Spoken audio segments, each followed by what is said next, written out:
Buenas tardes. Hoy es miércoles 17 de septiembre del año 2025. Vamos a dar inicio a la reunión de esta tarde. Iniciamos con la oración. Rogamos al Señor Dios Omnipotente que nos envíe buenos espíritus para asistirnos, aleje a los que pudieran inducirnos en error y que nos conceda la luz necesaria para distinguir la verdad de la impostura. Apartar también a los espíritus malévolos, encarnados o desencarnados, que podrían intentar poner discordia entre nosotros y desviarnos de la caridad y amor al prójimo. Si alguno pretendiese introducirse aquí, hacer que no encuentre acceso en el corazón de ninguno de nosotros.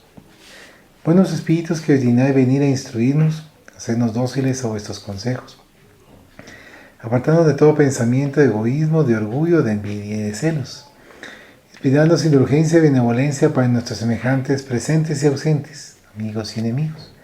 Hacer, en fin, que en los sentimientos de que nos sintamos animados reconozcamos vuestra saludable influencia.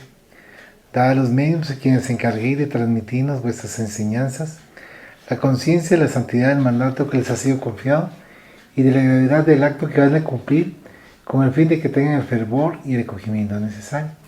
Si en la asamblea se encontrasen personas que fuesen atraídas por otro sentimiento que no será el bien, abrid sus ojos a la luz y perdonarles así como nosotros les perdonamos si vinieren con malas intenciones. Rogamos especialmente al Espíritu de Genaro Valladolid, de nuestro guía espiritual, que nos asista y vele sobre nosotros. Que así sea. Estamos leyendo el día miércoles el libro Autodescubrimiento, una búsqueda interior.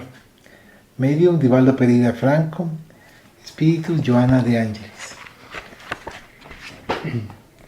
Página 17. Interacción espíritu-materia.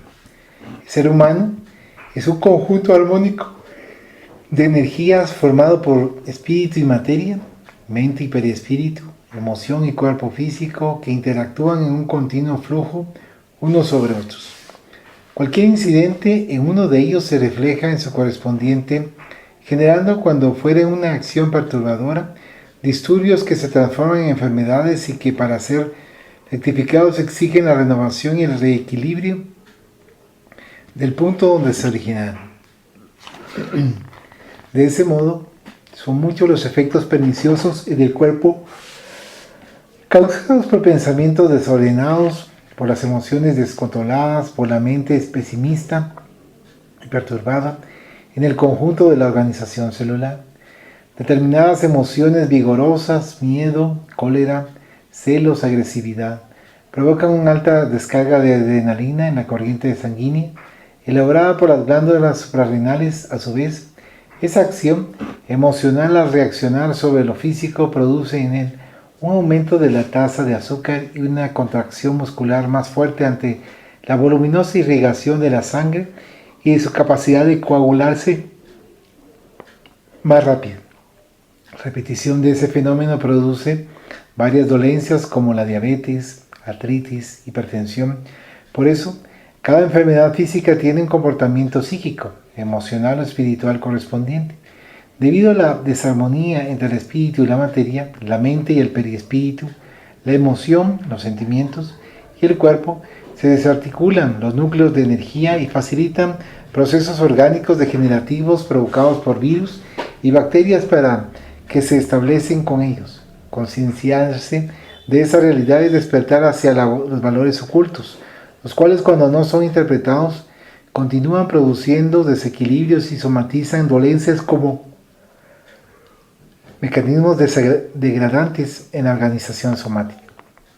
Por otro lado, los impulsos primitivos indisciplinados del cuerpo provocan estados ansiosos o depresivos, sensación de inutilidad, recelos e inquietudes que se manifiestan cíclicamente y que a largo plazo se transforman en neurosis, psicosis, perturbaciones mentales.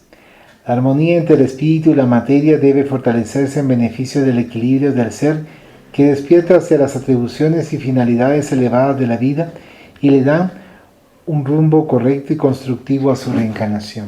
De otro aspecto, las enfermedades pueden ser consideradas como procesos de purificación, especialmente aquellas de gran porte, que se prolongan casi indefinidamente, convertidas en mecanismos de sublimación de las energías groseras que constituyen el ser en las fases iniciales de su evolución. Es imprescindible un constante renacer del individuo a través de la renovación de su conciencia y ahondar en su autodescubrimiento con la finalidad de que se identifique con más seguridad con su realidad y la integre. Ese autodescubrimiento posibilita una tranquila evaluación de lo que es y cómo está y le ofrece los medios para tornarlo mejor con el fin de que alcance el destino que lo aguarda. De inmediato se presenta la necesidad de tener en cuenta la escala de valores existenciales para poder discernir cuáles de aquellos merecen primacía y cuáles son los secundarios, de modo de invertir el tiempo con sabiduría y lograr resultados favorables en la construcción del futuro. Esa selección de objetivos diluye la ilusión, espejismo perturbador elaborado por el ego y estimula el surgimiento del sí que rompe los estratos del inconsciente, ignorancia de su existencia para asumir la conducción de sus aspiraciones. Podemos decir que el ser, a partir de ese momento, pasa a crearse a sí mismo en forma lúcida, ya que por automatismo lo realiza a través de los mecanismos atávicos de la ley de evolución.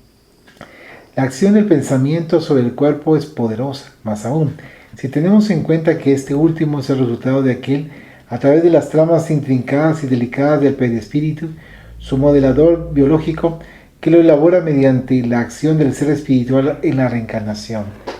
De esa manera, las fuerzas vivas de la mente permanentemente construyen, recomponen, perturban o bombardean los campos orgagenéticos responsables de la generación de los caracteres físicos y psicológicos, así como sobre los núcleos celulares de donde proceden los órganos y la preservación de las formas. Cuanto más consciente es el ser, más saludables son sus aprovisionamientos para desempeñar las relevantes tareas que le están reservadas. Entre tanto, hay excepciones que se originan en la libre personal, con finalidades específicas en los panoramas de su evolución. El pensamiento saludable y constructivo fluye por la corriente sanguínea como tonus que vigoriza las células y pasa por todas ellas manteniéndolas en armonía dentro del ritmo de sus finalidades.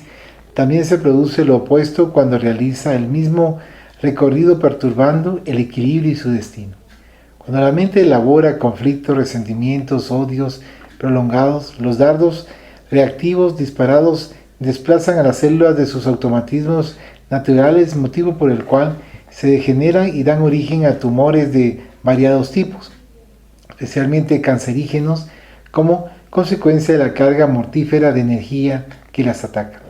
Otras veces en las personas que prefieren inspirar compasión, los anhelos insatisfechos de los sentimientos convergen como fuerzas destructoras para llamar la atención, destrozan la organización celular y la mitosis correspondiente, facilitando el surgimiento de focos infecciosos resistentes a toda acción terapéutica, debido a que el centro en el que se desencadena el proceso prosigue vibrando negativamente, perjudicando la salud. Venganzas disimuladas se vuelven contra el organismo físico y mental de aquel que las alienta, produciendo úlceras crueles y distonías emocionales perniciosas que impulsan al ser a estados desoladores en los cuales se refugia inconscientemente, satisfecho a pesar de las quejas externas de perseguir sin éxito el bienestar, el equilibrio. El intercambio de corrientes vibratorias mente-cuerpo, perispíritu, emociones, pensamientos, materia, es ininterrumpido debido a las exigencias de la voluntad que los dirige de acuerdo con sus conflictos o aspiraciones. Las ideas no asimiladas resurgen en procesos enfermizos como mecanismos autopurificadores. Las angustias cultivadas se manifiestan como distonías nerviosas, jaquecas, desmayos enmascarando la necesidad de la valorización y la fuga del interés, del perdón. Dispepsias, indigestiones, hepatitis se originan al amparo del odio, de la envidia, de la competición malsana, generadora de ansiedad, del miedo como efecto de los mórbidos contenidos que atacan el sistema digestivo y alteran su funcionamiento. El desamor personal, los complejos de inferioridad, las amarguras sustentadas por la autopiedad, las contrariedades que son consecuencias de los temperamentos fuertes son fuentes de constantes roces con el organismo que se transforma en cánceres de mama, de próstata, taquicardias, disfunciones coronarias, cardíacas, infartos brutales. Impetuosidad, violencia, quejas sistemáticas, deseos insaciables son los responsables de derrames cerebrales, estados neuróticos, psicosis de persecución. El hombre es lo que alberga en su interior. Su vida mental se expresa a través de la organización emocional y física, dando lugar a los estados de equilibrio o de desarmonía por los cuales transita. La concienciación de la responsabilidad le impide un destino feliz porque le permite comprender lo transitorio del recorrido carnal con sus objetivos puestos en la inmortalidad de donde procede, en la cual se encuentra, hacia la cual marcha. Nadie jamás deja de vivir. Al adecuarse a la salud y a la armonía, el pensamiento, la mente, el cuerpo, el perispíritu, la materia y las emociones recibirán cargas vibratorias benéficas y se beneficiarán con una disposición hacia los emprendimientos idealistas, literarios y grandiosos que pueden ser logrados en la tierra gracias a las dádivas de la reencarnación. Por tanto, cada uno lo que le place y lo que se esfuerza a hacer. Por eso, a nadie le cabe el derecho de la queja por el principio de que todos los individuos disponen de los mismos recursos y de las mismas oportunidades que emplean según su libre albedrío, en aquello que realmente les interesa y de donde extraen las ganancias para su propio sustento. Jesús se refirió a este hecho sintetizando magistralmente su receta de felicidad en el siguiente pensamiento: a cada uno le será dado según sus obras. Por tanto, así como se siembre, de la misma forma se cosechará.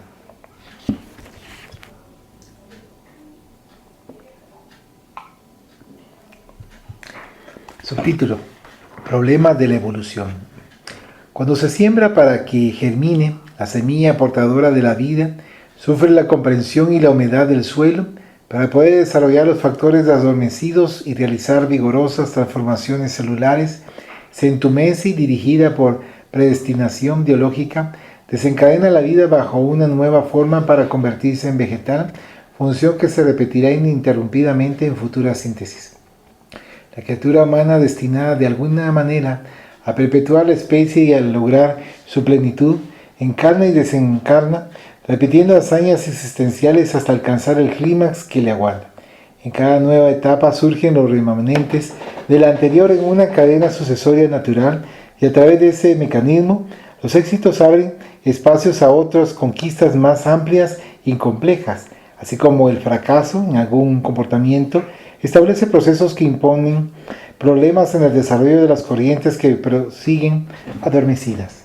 Abrumada por las evocaciones inconscientes de los agravantes de la experiencia o sin ellas, la criatura se caracteriza psicológicamente por las actitudes de ser débil o fuerte, según James, como consecuencia del entrenamiento en la lucha a la que fue sometida, con lo que puede, bien o mal, enfrentar los sinsabores a las propuestas de crecimiento, y según sea esa conducta se torna feliz o atormentada. Nadie está exento del patrimonio de sí mismo, que es el resultado de sus propios actos. Ellos son los responsables directos de todos los acontecimientos de la marcha evolutiva, lo que constituye un gran estímulo para el ser, porque lo libera de los procesos de transferencia de responsabilidad hacia otro o hacia los factores circunstanciales sociales a los que normalmente se les considera perturbadores, aun cuando las imposiciones genéticas graven situaciones orgánicas o psíquicas opresoras en los individuos. Esas imposiciones derivan de la conducta personal anterior y deben ser considerados como estímulos o métodos correctivos educacionales a los cuales las leyes de la vida recurren para el perfeccionamiento de los seres humanos. El estado de humanidad es ya una conquista valiosa en el transcurso de la evolución, pero también es el paso inicial de un nuevo orden de valores que yacen adormecidos y que aguardan incentivos para desarrollarse. Dios en nosotros, con la finalidad de adquirir el estado angelical.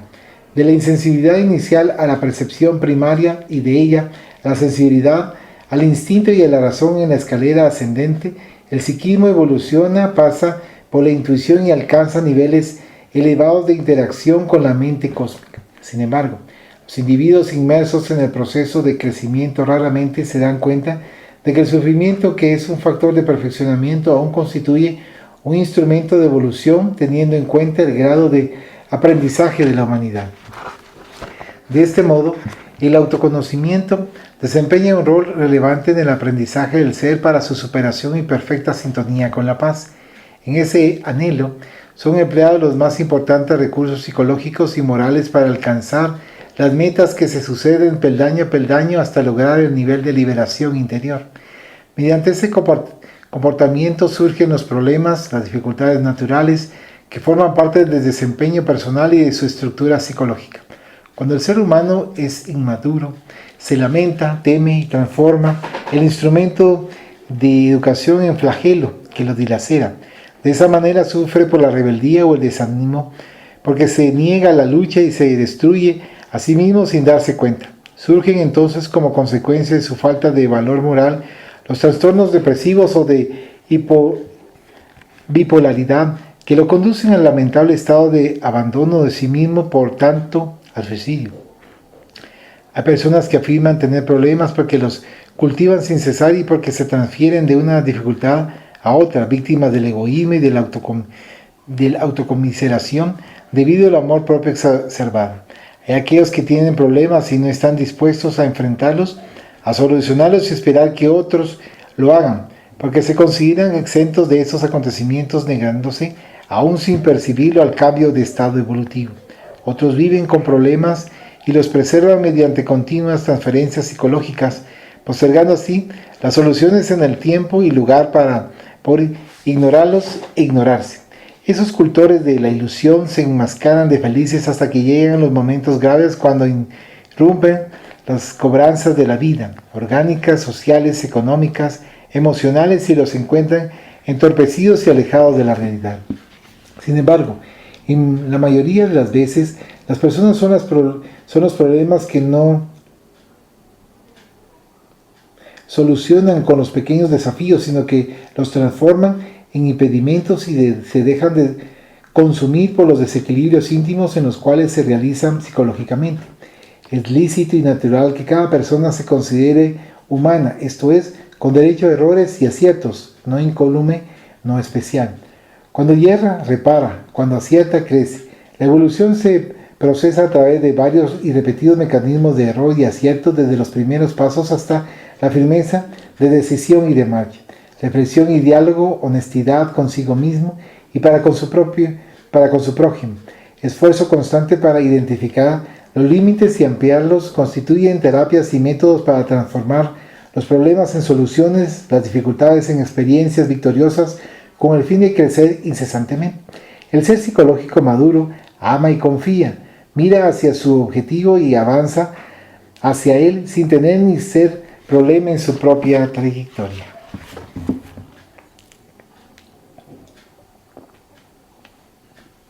Numeral 2. Equipamientos existenciales. El pensamiento, conflictos y enfermedades, distonías y sus consecuencias, el ser emocional. Subtítulo: el pensamiento. Los psicólogos organicistas establecieron categóricamente que el pensamiento es una exteriorización del cerebro, ya que no existe función sin órgano. Toda manifestación funcional procede, según ellos, de los órganos que la elaboran. Comprendiendo y respetando esta opinión, consentimos con el contenido, pero no con la forma que se reviste la tesis. Ciertamente hay órganos que generan fenómenos que se exteriorizan en la esfera física, a pesar de no ser necesariamente materiales. Teniendo en cuenta las ondas de variada constitución, eléctrica, magnética, corta, ultracorta, larga, etc., que conducen mensajes de diferentes tenores, indiscutibles porque son captados y utilizados para las comunicaciones, observamos que un hecho semejante se produce con los rayos X, que pasaron de las aplicaciones más simples a las ultrasonografías, a las ecografías, a las tomografías, a las resonancias magnéticas, a las complejas técnicas de diagnóstico por su poder de penetración en lo profundo del organismo. Esto ha permitido develar las intrincadas mallas de la organización microscópica del aparato físico, establecer los parámetros de la salud y la enfermedad que pueden ser computados y sus paradigmas fijados en beneficio general. En lo que concierne al ser biológico, no se puede seguramente afirmar que sea solo la masa con lo que se presenta.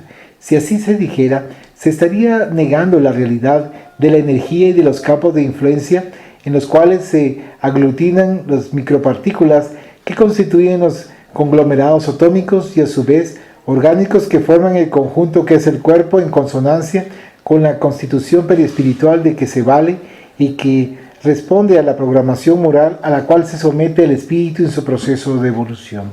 De ese modo, el pensamiento no procede del cerebro. Este tiene la función orgánica de registrarlo y al vestirlo de palabras, exteriorizarlo como por intermedio del arte en sus incontables aspectos. El pensamiento es la manifestación de la mente que no depende de la materia y que a su vez se origina en el espíritu.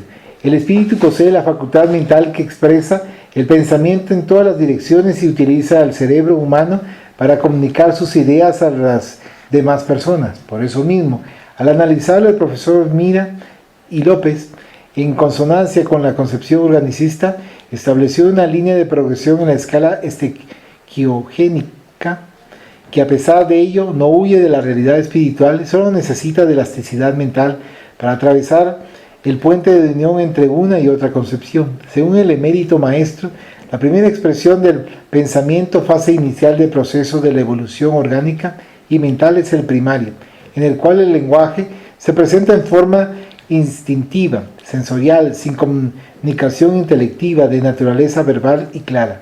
Son impulsos que derivan de las necesidades inmediatas a las cuales se busca exteriorizar y atender.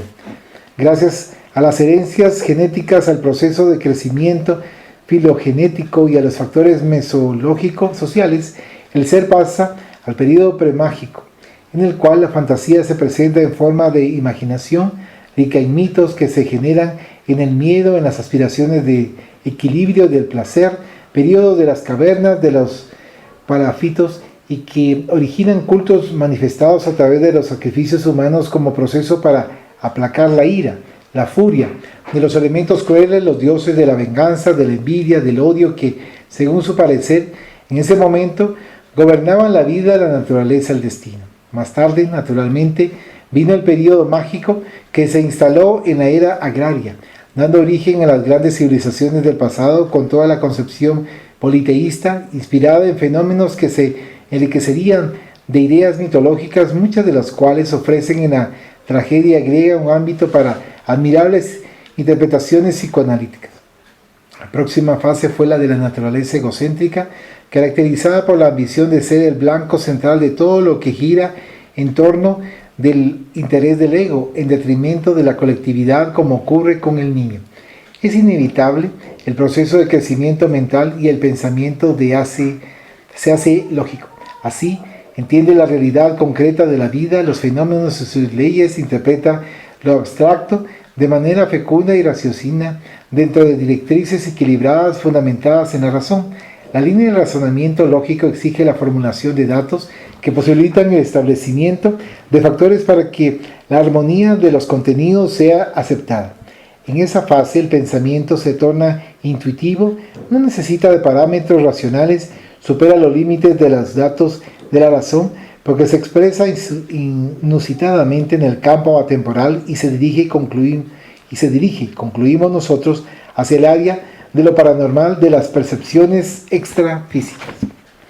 En una concepción espiritista del pensamiento, la mente plasma en el cerebro la idea a través de múltiples reencarnaciones y hace evolucionar al ser espiritual desde el simple e ignorante. Cuando se manifiesta por medio del pensamiento primitivo hasta el momento en que, desplegando todas las potencialidades que en él yacen, estos se develan y se fijan en los útiles paneles de su constitución energética.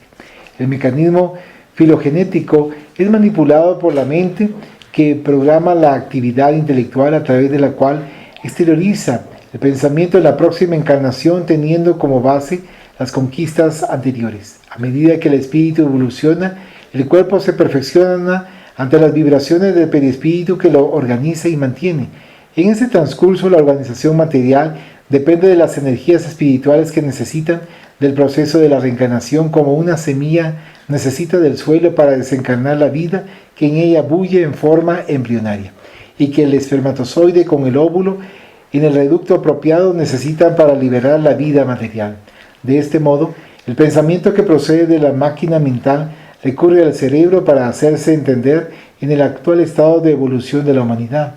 Oportunamente sucederá que el pensamiento en el ámbito intuitivo se transmitirá de un cerebro a otro telepáticamente, sin exigencia de la verbalización, de la expresión material, sonidos, colores, imágenes, formas.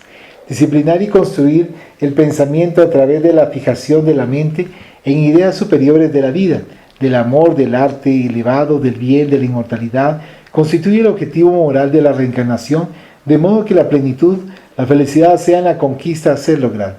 Pensar bien es un factor de vida que propicia el desarrollo, la conquista de la vida. ¿Algún comentario, Pamecha? Sí, no sé, muchas gracias. Subtítulo: Conflictos y enfermedades.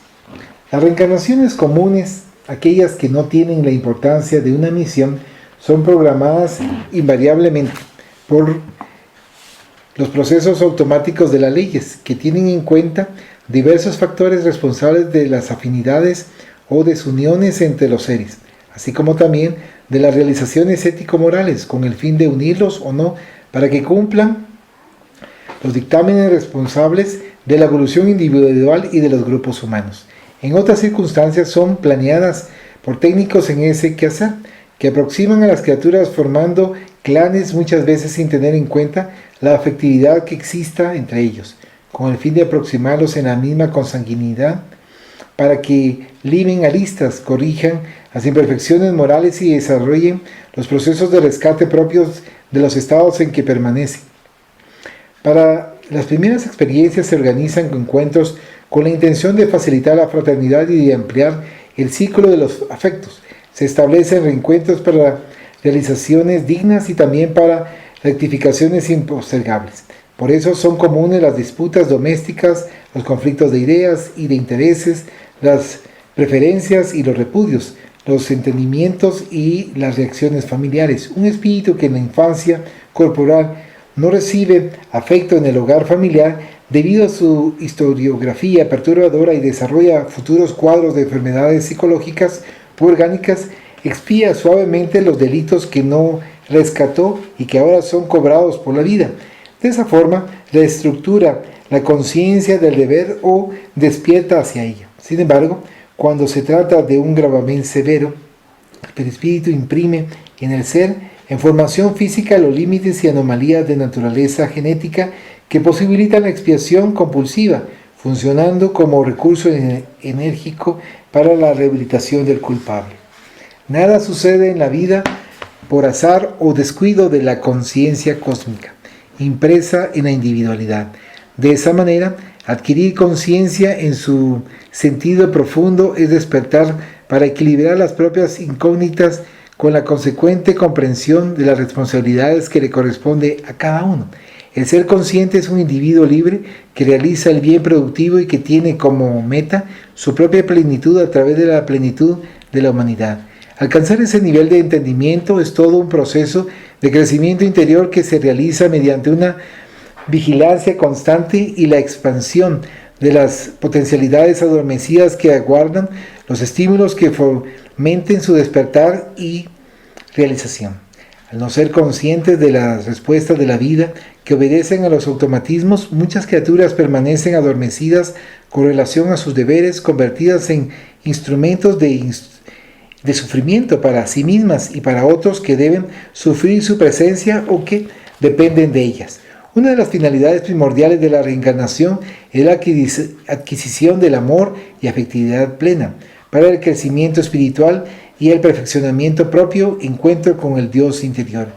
Víctima de los atavismos del desamor, por los caprichos del egoísmo, el ser se encierra en la rebeldía, tiene dificultades para expandir la luz del sentimiento del bien y permanece indiferente a su prójimo, aun cuando éste forme parte del grupo familiar. El problema se presenta más complejo cuando ese sentimiento egoísta registra antipatía o sorda animosidad por alguien del grupo doméstico. Esa reacción se produce en forma de desamor de los padres hacia los hijos, de estos para aquellos entre hermanos u otros miembros del hogar.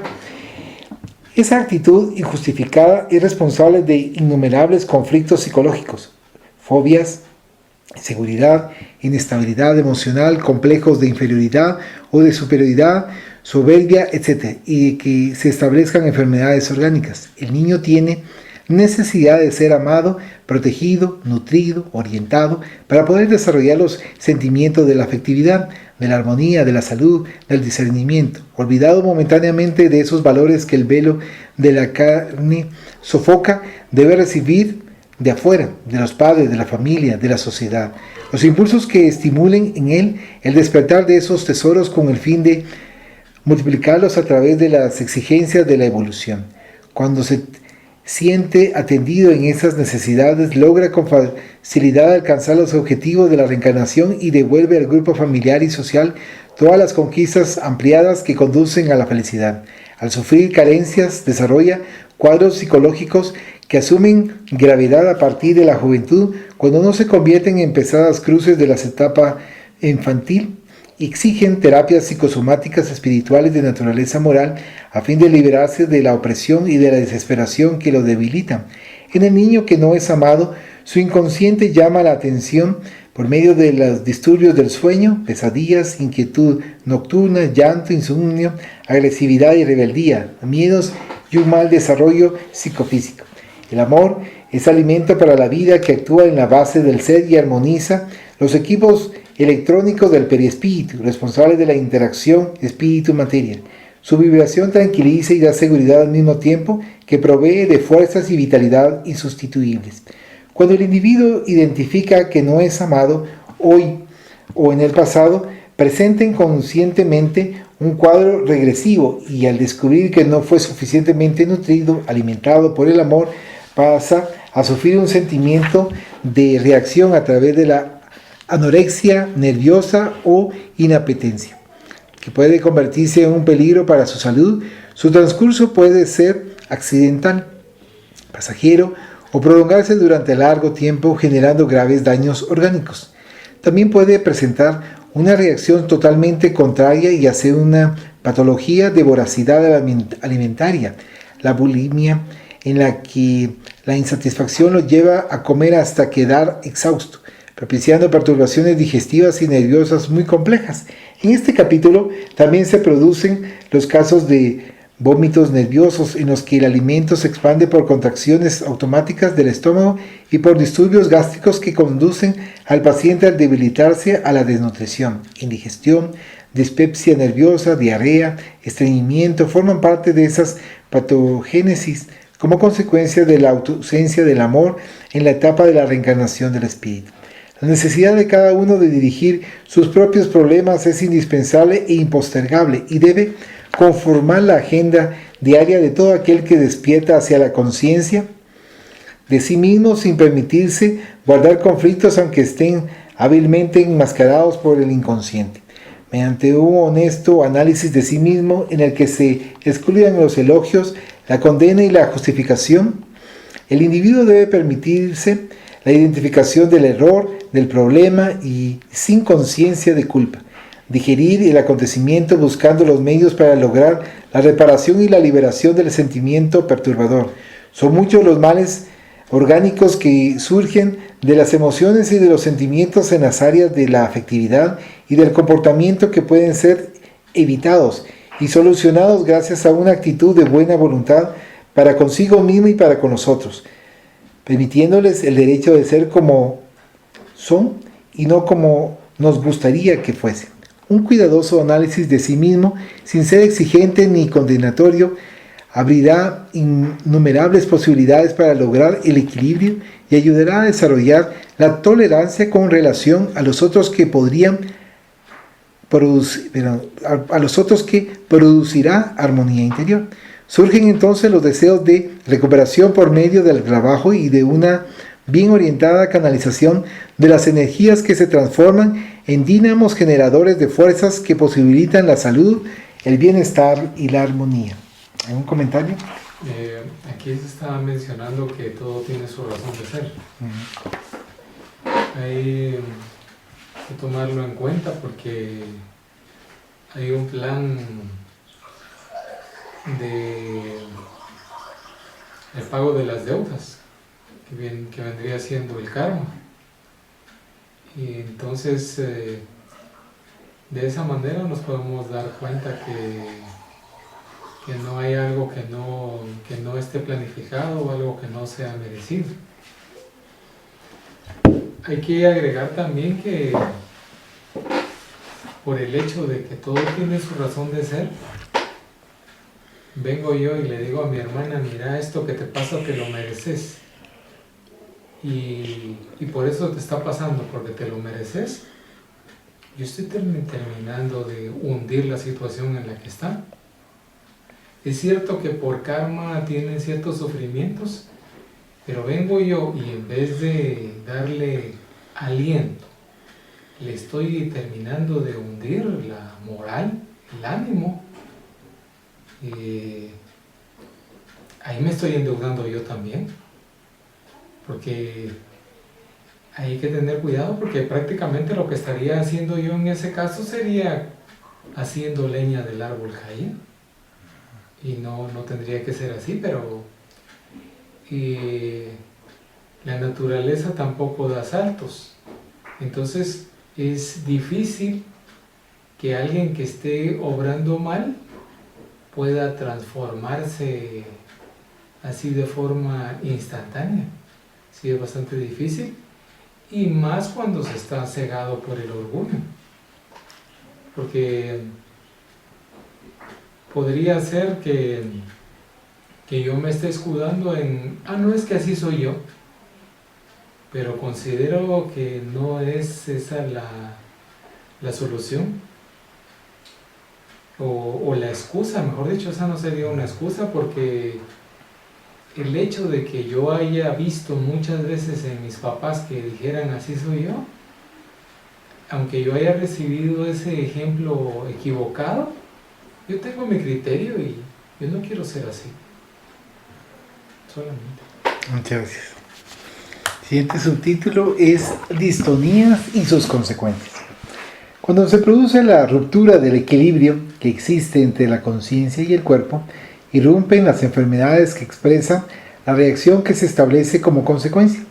La vida orgánica es el resultado de la armonía vibratoria del ser que equilibra las células en las áreas donde se aglutinan, dando forma a los órganos y estos al cuerpo físico, con sus complejidades por medio de las cuales se manifiesta el psiquismo. Un error de comunicación entre la conciencia y el cuerpo favorece la desorganización molecular y propicia el establecimiento de las dolencias. Debido a esa causalidad física, moral o emocional, el disturbio surgirá en los equipamientos correspondientes y allí se originarán los fenómenos perturbadores. La energía vitalizadora que el espíritu irradia, preservando la armonía psicofísica en el producto, es el producto de los pensamientos y actos que él mismo estimula. Toda enfermedad es una guerra que se presenta en los ámbitos del ser. Al encontrarse desarmonizados los campos vibratorios que constituyen los equipos de la máquina humana, se alojan las colonias microbianas perniciosas que pasan a predominar en el egoísmo, en el organismo. Los macrófagos, encargados de defender a otras células, ante la deficiencia energética, se dejan destruir, pierden la fuerza que los vitaliza y ceden espacio a los invasores maléficos. Normalmente se agrupan porque el DNA, que es la causa primera y esencial de todas las combinaciones en el cuerpo, cede de un momento para otro y es aniquilado por los virus y otros agentes agresivos sin darse cuenta, ya que su destino biológico es la consecuencia de las exigencias psíquicas, de la energía vital que desarrolló y que mantiene la vida en todas sus formas.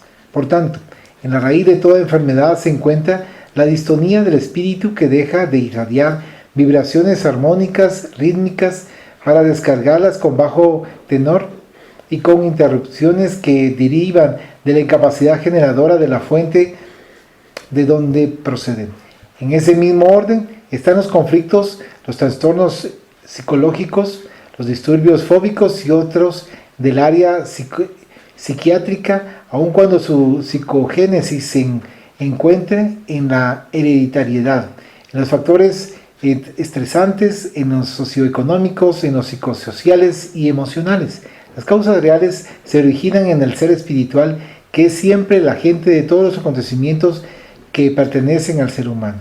Ese haz de energía pensante que es el espíritu actúa, y al hacerlo preserva la capacidad que le es peculiar o lo perturba según la dirección que dé a sus manifestaciones.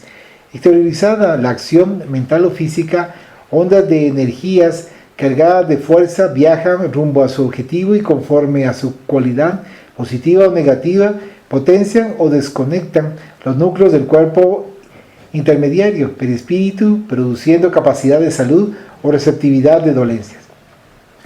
En la tentativa del reequilibrio y del bienestar, la interiorización del ser y el pensamiento cargado de amor constituyen los valores que reparan los engranajes muy sensibles del modelo organizador biológico, restableciendo su armonía, y en el caso psíquico, reconstituye los campos en los cuales accionan los neuropéptidos y otras células nerviosas. Todo conflicto procede del ser que piensa, de la orientación de sus aspiraciones, de sus actitudes próximas o remotas. Además, teniendo en cuenta los campos de fuerza y afinidad que existen en el universo, el individuo sintoniza también con los equivalentes a su tenor vibratorio y se torna huésped de mentes y seres enfermizos que pululan en la psicosfera del planeta, ya sea desencarnados que pasan a absorber sus fuerzas por osmosis espiritual, obsesión o con las corrientes mentales que se exteriorizan en las demás criaturas en cuyo ciclo actúa. Nunca será excesivo que el ser humano, autor de su propio destino, se proponga la elevación moral y la renovación espiritual, teniendo en cuenta que de acuerdo con aquello que aspire y haga, se proporcionará a sí mismo, hoy o más tarde, el efecto de su elección. Introspección, alegría, reflexión, cultivo de ideas superiores, oración, constituyen terapias avanzadas con efectos vibratorios positivos a favor de quien los mantenga, porque producirá salud a través de la recuperación del equilibrio psicofísico. ¿Algún comentario? Sí. Okay.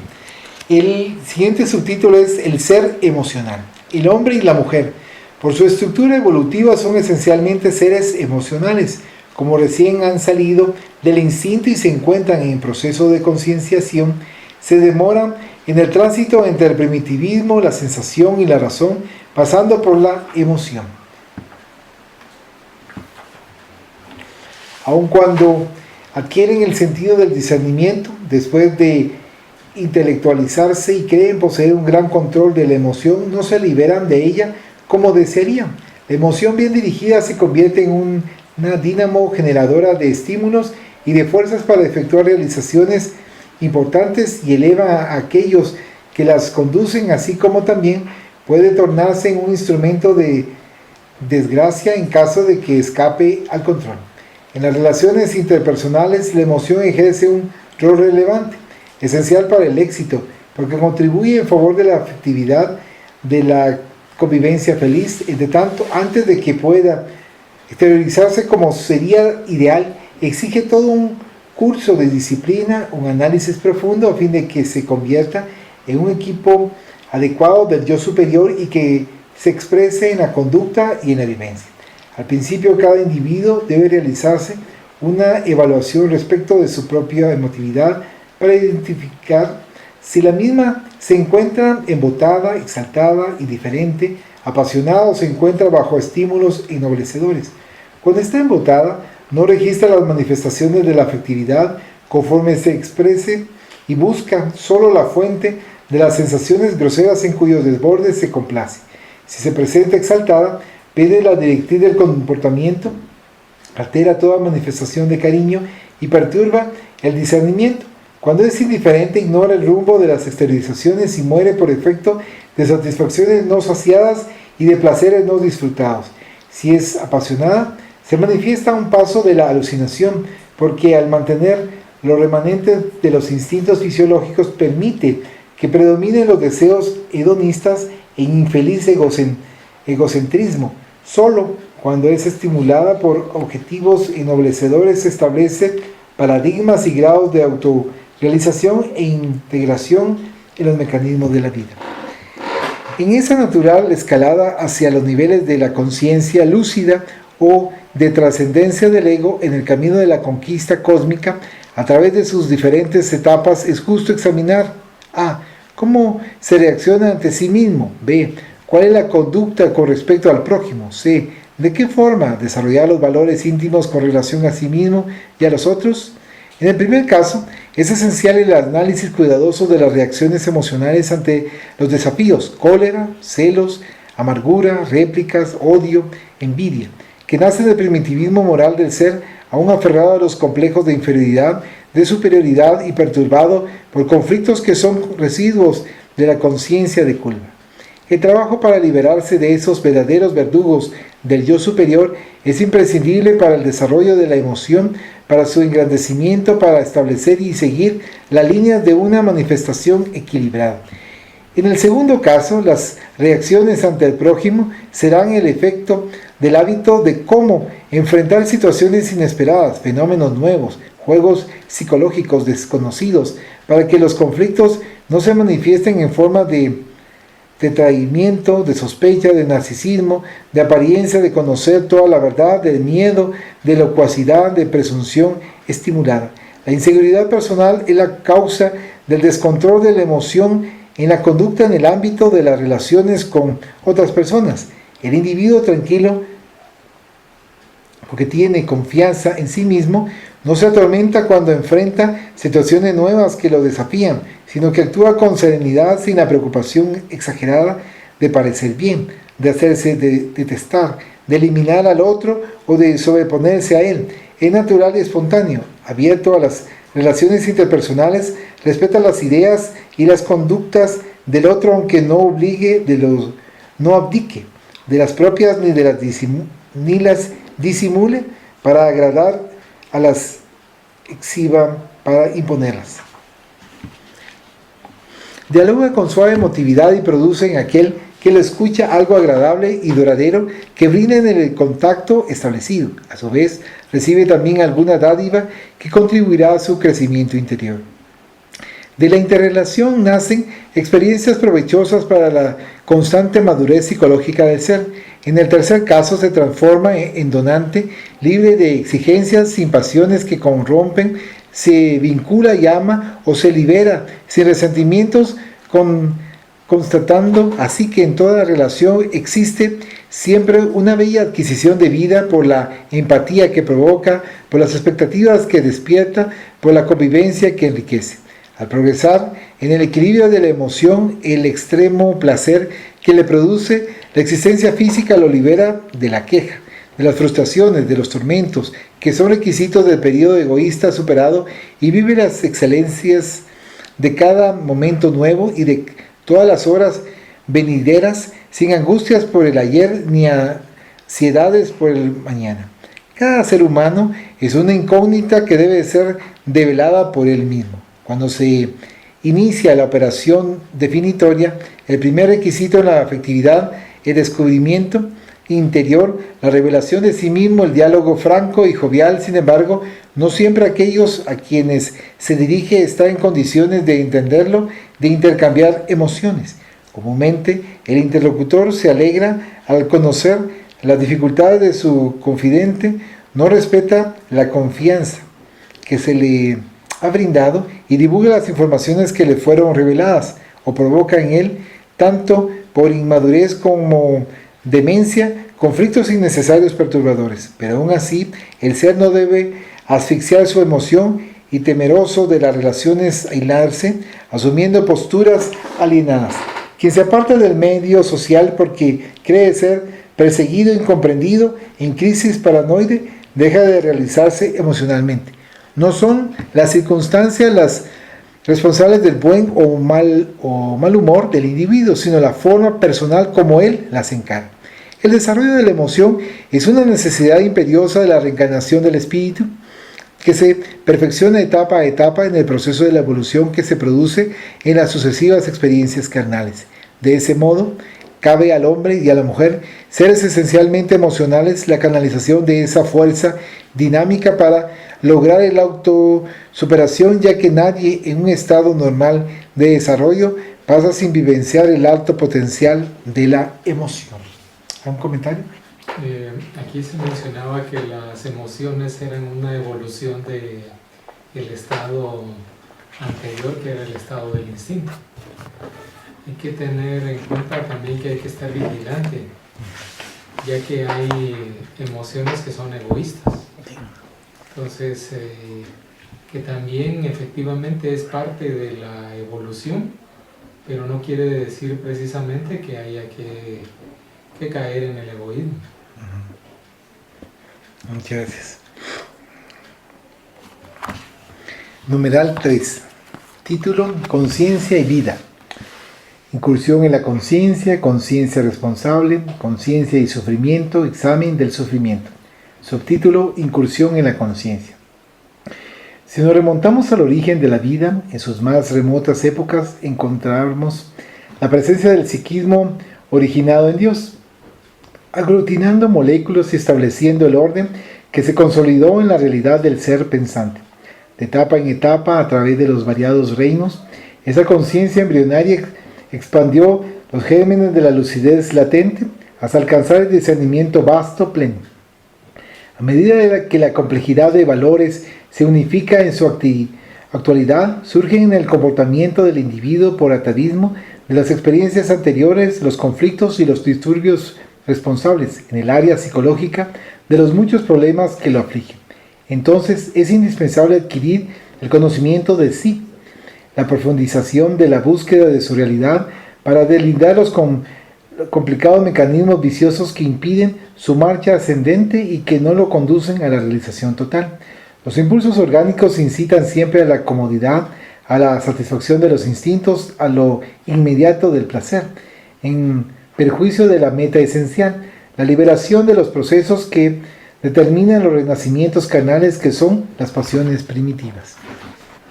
La atracción por el mundo exterior conduce a su vez a innumerables distonías emocionales que atormentan y desvarían al individuo y lo hacen huir de sí mismo hacia un rumbo difícil de ser mantenido.